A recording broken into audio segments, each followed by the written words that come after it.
So hello and welcome everybody to the channel and आज let's understand कि maturation की actual physiology क्या होती है और अपनी body इसको basically regulate कैसे करती है. Now I know कि maturation reflex के around वैसे ही अच्छा खासा confusion रहता है, so let's clear the clutter and get started. Maturation को regulate करने के लिए we need that coordination between our brain, spinal cord and the urinary bladder. So here comes my brain, the spinal cord and the bladder.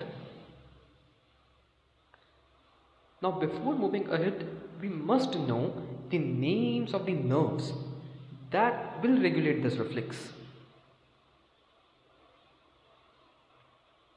तो सबसे पहले we have the sensory pelvic nerve, then parasympathetic division of the pelvic nerve, फिर sympathetic hypogastric nerve और at last the somatic pudendal nerve. अब जब एक बार हम nerves के साथ अवेयर हो गए हैं, नेक्स्ट थिंग जो ज़रूरी है वो है कि अपन को एटलीस्ट ब्लैडर की बेसिक एनाटमी का आइडिया हो. तो ब्लैडर में सबसे पहले रहेगी हमारी detrusor muscle as we all know. उसके साथ जो दो सिग्निफिकेंट चीज़ें और हैं वो रहेगी हमारे इंटरनल स्फिंक्टर और द एक्सटर्नल यूरिनरी स्फिंक्टर. अब ब्लैडर कुछ सर्टेन टाइप के रिसेप्टर्स को भी कंटेन करता है. इनका एक रफ आइडिया होना एटलीस्ट ज़रूरी है आगे बढ़ने से पहले. सो ये रिसेप्टर्स हैं एम टाइप ऑफ रिसेप्टर, दूसरा है हमारा बीटा टाइप ऑफ रिसेप्टर्स, फिर alpha type of receptors and at last nicotinic type of receptors. So these were the basics. एक बार बेसिक्स क्लियर हैं then we can actually see the neural control of maturation. Neural control में सबसे पहले होगी हमारी sensory pelvic nerve, जो कि bladder से सेंसरी इन्फॉर्मेशन लेके ब्रेन तक पहुंचाएगी. फिर ब्रेन से हाइपोगैस्ट्रिक नर्व आएगी और इनर्वेट करेगी बीटा और अल्फा रिसेप्टर्स को. जो पेल्विक नर्व का पैरासिम्पैथेटिक डिवीजन रहेगा वो इनर्वेट करेगा एम टाइप ऑफ रिसेप्टर्स को और फाइनली जो प्यूडेंटल नर्व रहेगी वो इनर्वेट करेगी निकोटिनिक रिसेप्टर्स को. Now let's assume a situation जब हमारा ब्लैडर ऑलरेडी एक एम्प्टी स्टेट में है. इस कंडीशन में ब्लैडर वॉल के कम स्ट्रेच होने के कारण जो सेंसरी पेल्विक नर्व है वो स्लो टाइप के इम्पल्सेस कैरी करेगी ब्रेन को, जिसके रिस्पॉन्स में हाइपोगैस्ट्रिक नर्व जो इनर्वेट कर रही थी बीटा और अल्फा रिसेप्टर्स को, it will cause the relaxation of the detrusor muscle and the constriction of the internal sphincter.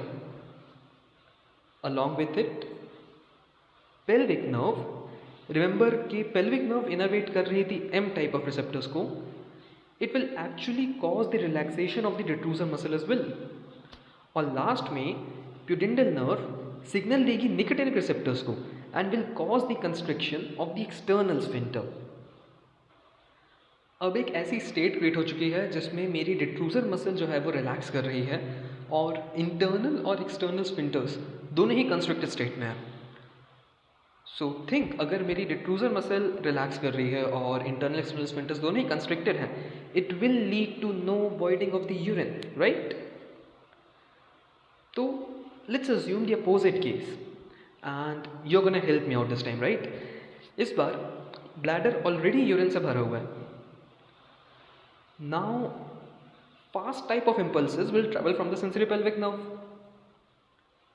जिसके रिस्पॉन्स में hypogastric nerve will cause the constriction of the detrusor muscle and the relaxation of the internal sphincter.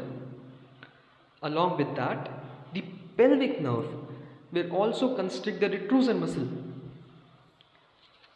Finally, pudendal nerve will relax the external sphincter.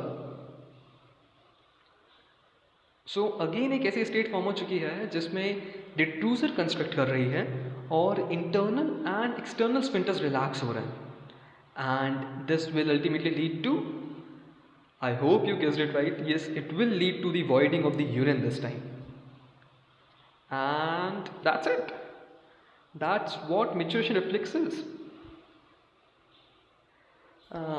So thank you so much for watching, और अब यहाँ तक आ ही गए हो, so do hit that like button, comment down your thoughts, and don't forget to subscribe. See you until the next time. Thank you for watching.